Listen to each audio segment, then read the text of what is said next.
Good morning to you. I am Mark Sudduth, and here's what's up in the tropics. It is Tuesday, the 23rd of August, 2022. Going to start things off here with a tweet from my friend Dylan down in Southwest Florida over at Wink TV. That's where he works. Look at that. A couple of areas to watch there. The one on the left, the 10%, really don't have to worry about that. The other one, now I won't say we have to worry about it, but it certainly has a little bit more potential. More of the global models picking up on that. If we move over to the National Hurricane Center graphic, it is this one right here that we'll have to watch closely over the coming days. Looking at the text product from the Hurricane Center, it's this second paragraph here.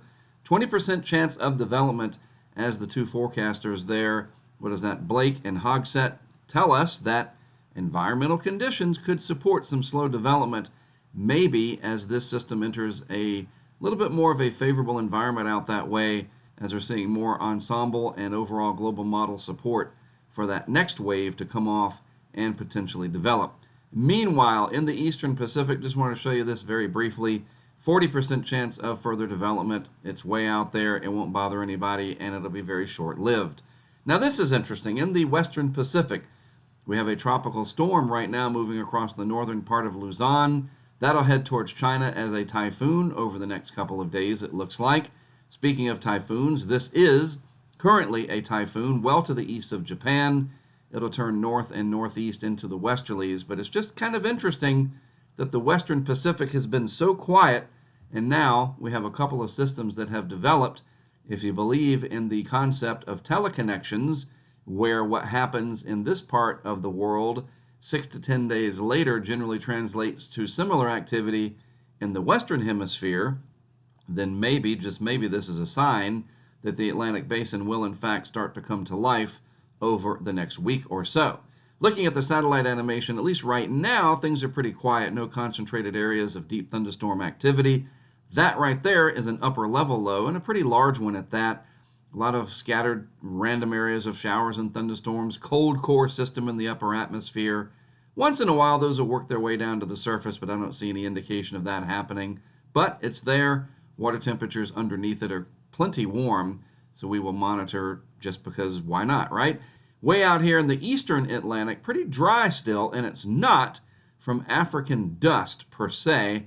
I'll explain that in more detail in just a moment. This little area right here to the north of South America, way down there, I mean, it is right off the coast of South America. It's a little impulse of energy. We call that vorticity. We're going to need to watch that. There was an interesting tweet the other day from Philippe Papin from the National Hurricane Center explaining how very cold air surging across South America from south to north, believe it or not, is going to help to create this little area potentially of extra vorticity or energy. It's like a seedling, and the GFS is trying to pick up on it, a couple of the other models as well. We'll watch and see. Anytime you get some energy like that, if it can survive and grow and stay intact, it could enter the Caribbean Sea and become an area of interest over the coming days. Elsewhere, just random areas of vorticity. There's that upper level low, some energy getting down towards the surface. This is the 5,000 foot chart. So again, we'll watch that and see how it evolves over the coming days. I'm not expecting too much to come of it. All right, so dust. No, it is not African dust right now. This is the area that we watch. The dust, the true Saharan air layer, I mean, there's really not even that much dust. It's just the dry Saharan air layer. It's pretty far to the north. It is just that the mid-levels of the atmosphere down here are remarkably dry, separate from the overall Saharan air layer phenomenon. So when you see people saying, oh, it's because of the dust is choking them off, well, there's a little bit of dust out there, but it's not abnormal, and it is certainly not overwhelming the system out there, the overall background state.